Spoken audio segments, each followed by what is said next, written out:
Yeah, I mean, they're young guys that are great players. You know, they've learned a lot. They've sat behind people like Tanner Engel and Jakeem Harris, who are awesome players. And they've learned a lot, and they were also going through some injuries. You know, Lee got hurt really bad last year, and having him back is a blessing from God. You know, he had a spinal injury, so it's just awesome to have him back and to have him compete healthy. You know, he's a great player who could potentially have a starting role this year. Payton, I've got a special question for you, just to prepare you.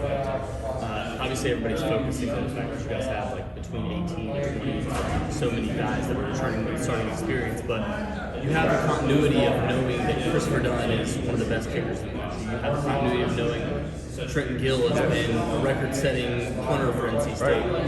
How good is it to know that you have those types of guys on special teams that, you know, if it does come down to those types of things, you can have them to lean on too? One thing that you can bet on at NC State is special teams is not overlooked.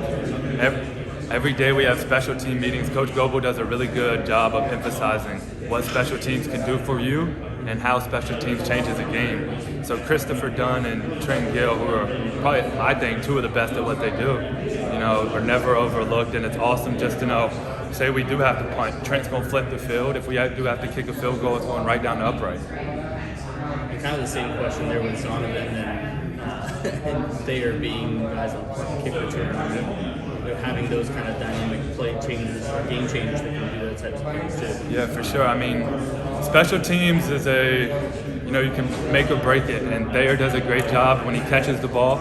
You know, I think for punt return, it's more about trust. You got to have someone back there that they're going to make a fair catch when they're supposed to. They're going to catch it every time. You know, you got to trust them to be smart with the ball, and that's someone that we could put back there in Thayer. You know, he's going to make great plays. He's going to catch it every time. He's not going to fumble, and you could just trust that he's put in the work. What do you think people overlook about your team?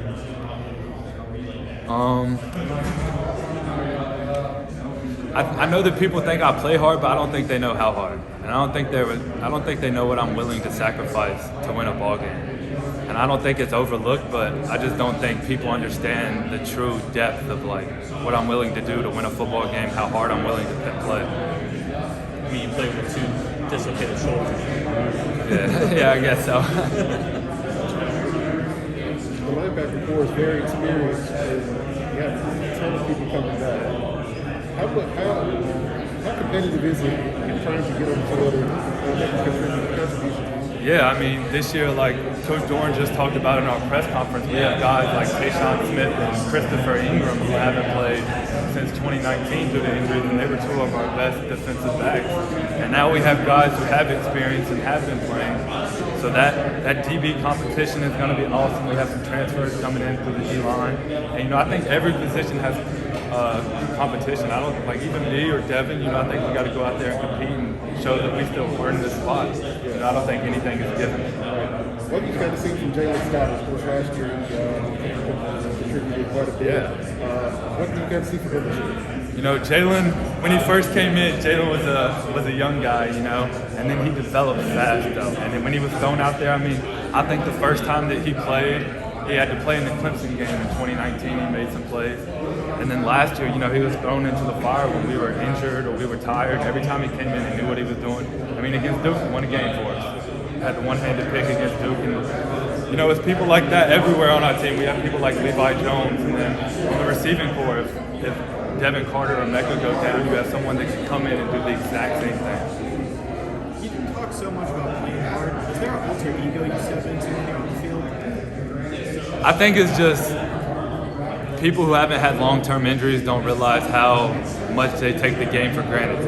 I could come out here tomorrow and walk in front of a car and not be able to play it. So every time I go out there, I want to, like when I come off the field, I want to know that I gave everything I did, not only for me, but for my brothers and my teammates.